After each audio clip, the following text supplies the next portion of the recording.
Erin was in trouble. She had no money, no job, no husband, and 3 young children. Life is difficult when you are a single mother. But Erin loved her young family, and she wanted to make their lives happy and comfortable. Day after day, she read the local newspapers and called for jobs. But every phone call and every interview was unsuccessful. It was time to try something new. Erin visited her lawyer, Ed Massery. "I'm smart, I'm hardworking, and I'll do anything," she told him. "Please give me a job." It was a strange way to find a job, but Erin did what she had to do. She wanted to be a good person and a good mother. Erin was not like the other office workers. She did not always speak politely. She did not wear dark suits, and she gave her opinions fearlessly. She worked hard, organizing papers into piles and boxes every day. But the work was too boring for a smart woman like Erin. Soon she started reading some of the letters in lawyers' papers to make her days more interesting. Erin was a careful worker, and she wanted to do her job well. One day she found some people's health papers in the same box as their house papers. This was unusual. "Why are these together?" she thought. "Maybe there's a mistake."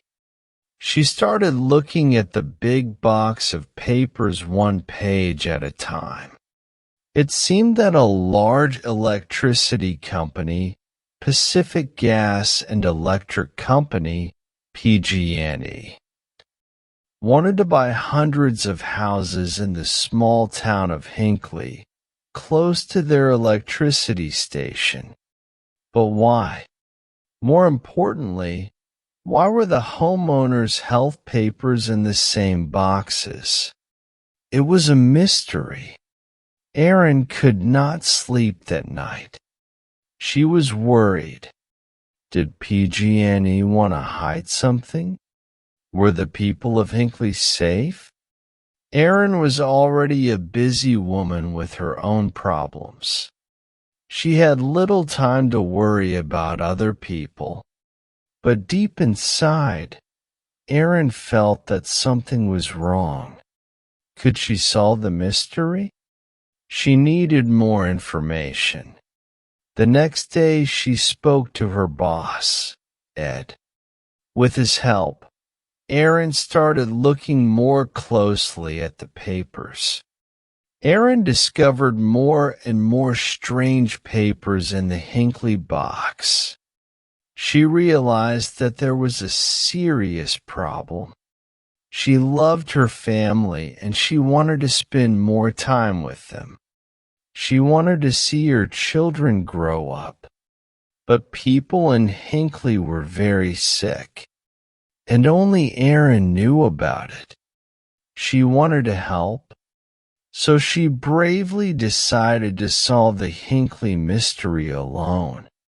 Erin visited people in Hinckley and spoke to them about PG&E, their houses, and their health. She wanted to find the true story. Erin was not a lawyer. She was friendly and interesting, and the people of Hinckley liked talking to her. They told her that PG&E was a good company. It made their water safe, it paid for their hospital tests, and it offered good jobs. But Erin was not so sure. Erin always got what she wanted. Now she needed help and information. She was working alone, but this did not stop her. She called and visited scientists, doctors, and lawyers. She talked to anyone who could help her, and every day she worked hard. At last, she got the piece of information that she really needed. PG&E was poisoning the water near Hinckley. PG&E is one of the biggest companies in the U.S., and people liked and trusted it. But Aaron realized that the company told lies. The water was safe, they said, but they were poisoning it. Aaron was not important, famous, or rich. She was not even a lawyer.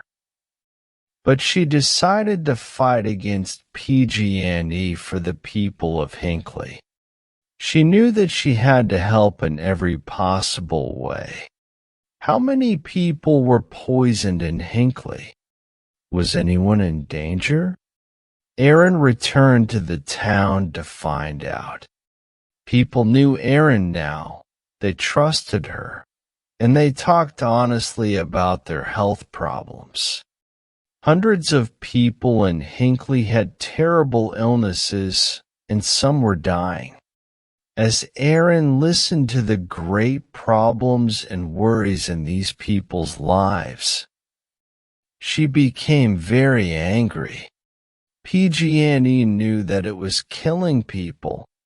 It was expensive to clean the water from its electricity station. So the dirty water ran into Hinckley's river and drinking water. Now the company wanted to buy the houses and keep the secret. It was not worried about the people who became sick. It was worried about possible payments to those people. Money was a big problem for Ed Mastery, too, at this time. Aaron's work was important, he knew that, but lawyers only get paid when they win. It was almost impossible for a small local law office to win against PG&E. Ed was afraid, but he was a brave man, too. He trusted Aaron, and Aaron's courage and hard work carried them through the most difficult times. From start to finish, Aaron's work for the people of Hinckley took more than 5 years. During that long and difficult time, Aaron and Ed met a great team. As Aaron talked to different Hinckley people, her name and face became famous in the town. She had to be careful, though. She did not want PG&E to know about her work. As more people told their stories, Aaron got the necessary information. She worked longer and longer hours. She still had a family to look after, too. Her body and mind were tired, but she knew that quick action was important. Finally, it was time to fight PG&E. Aaron and Ed sent 634 notices for lawsuits from their small office to the large, expensive offices of PG&E. It was brave, but was it crazy? PG&E was a dangerous enemy. Was this the end for its company? When PG&E received the notices for the lawsuits, its lawyers immediately realized the danger. The sick people of Hinckley wanted a lot of money from the company. The lawyers were brought in on both sides. The lawsuits were too big for Aaron and Ed alone, but Aaron continued to work on them. The Hinckley people were her friends now. She truly loved them, and she knew more about their lives and problems than anyone. So Aaron, Ed, and the lawyers from other companies worked together to do their best for the people of Hinckley. After months of hard work, Important lawyers in expensive clothes filled a small courtroom. PG&E bosses sat quietly in their chairs, trying not to look worried. Erin was nervous and excited. She thought about her friends in Hinckley, and she remembered the long years behind her. As the judge spoke his final words, she listened silently. PG&E had to pay $333 million to the people of Hinckley.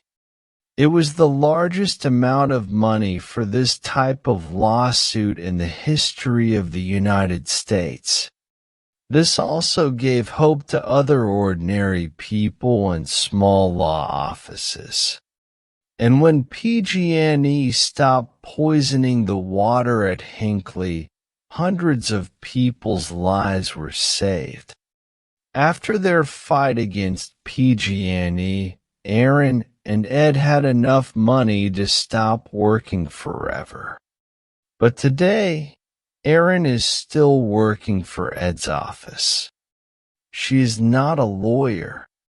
She always liked to do things her own way, and she has not changed. But her health, her family, and the people of Hinckley are more important. Today, she works for other ordinary people who are fighting against big companies. Her courage and hard work continues to help people and save lives.